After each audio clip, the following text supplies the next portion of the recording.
am na solo, mais en fait moi là où je suis pas d'accord avec la presse, c'est en fait le concept de la lutte. Quand ils disent que quand ceux qui sont dans la presse disent que la démocratie est fragilisée, pour moi c'est là foofu la fausse note bi nekk. Pourquoi fausse note bi nekk foofu? On n'a pas dit à la presse ne parlez pas, vous êtes bavard, on ne vous a pas interdit de parler. On a dit à la presse il faut payer les impôts parce que seeni employés yéen a ngi leen di couper, yéen a ngi nangu ci seeni salaire dara pour wax li effectivement lii ñuy nangu ci yéen dañ koy fayee impôt, et après finalement on a remarqué que beaucoup de presse ne sont pas réglo avec les impôts. Loolu la ñu remarqué. Maintenant il faut être réglo avec les impôts. Maintenant li ma d'accord mooy il faut discuter, il faut mettre en place un dialogue bi mooy presse bi mënul yeewu rek ñu ne nangam yoreel na 100 nangami millions mu fay ko d'un coup. Il faut discuter d'un moratoire, et je pense que moratoire boobu moom la ñu defal Walf. Pourquoi nga mun ko defal Walf munoo ko defal ñeneen ñi? Donc je pense que effectivement il faut que ñu procéder noonu. Donc beneen impact bi ci am, donc quand les gens, ceux qui travaillent dans la presse ne sont pas ceux qui, je veux dire, ñi fay am na ñu bëri ñuy liggéey dans les entreprises de presse, à la fin du mois ils perçoivent tardivement leur salaire ou ils ne le perçoivent pas. Donc c'est le cas dans plusieurs médias. Loolu ñooñu aussi ay njaboot lañ yor, ñooñu aussi dañuy dépenser seeni kër, dañuy contribuer. Loolu aussi dafay gën a tax situation dëkk bi gën a dëgër.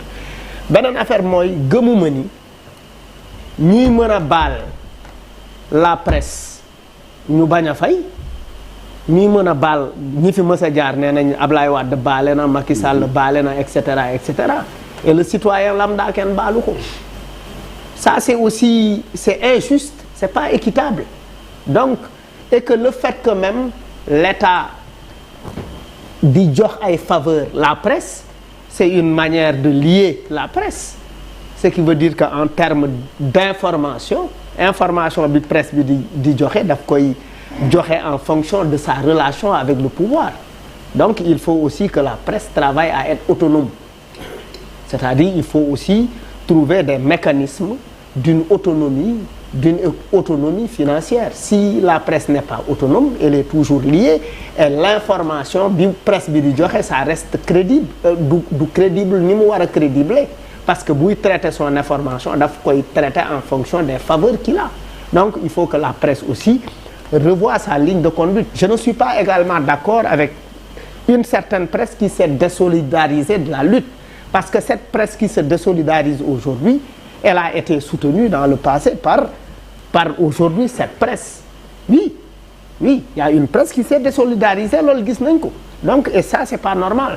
Le principe c'est d'être d'accord, etc., mais li ma gëm, on ne peut pas dire que oui presse bi amu fi de toute façon journée sans presse, ñii ñu fal fii presse bi dañu falu sans presse. C'est tout à fait faux.